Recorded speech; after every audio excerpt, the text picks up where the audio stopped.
राजस्व अमला संघ आंदोलन को 2 सप्ताह पूरीलाणी सारा राज्य में लोके कलबल एपटे किंतु निज जिद्रे अटल अमला संघ अमला आलोचना पर राजस्व मंत्री प्रतिक्रिया कार्य जोगदेवा आरंभ कर अमला से दाबी केमी पूरण हो से विचार चली दाबी को नहीं परीक्षा निरीक्षा चली तेज अन्य काम जोगदेवा अनुरोध करुँच मंत्री समस्यार समाधान समय लगी था आम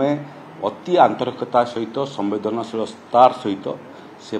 दाबी को परीक्षा निरीक्षा करी आगामी दिन में समाधान करने प्रयास करूँ काम जोग दिंतु जो मानकर काम से दरमा पाँच एवं जो मानकर काम आम सरकार अच्छू यदि से कामटा को आम व्याहत करवा ताहले एटा गणतंत्र गरीब लोक सेवाकारी मानक सेवा आसुवा लोकों आदौ शुभंकर नुह एवं लोकंर क्षति करी आमे आमर स्वार्थ साधन करवाटा एटा मध्य ग्रहणीय नुह।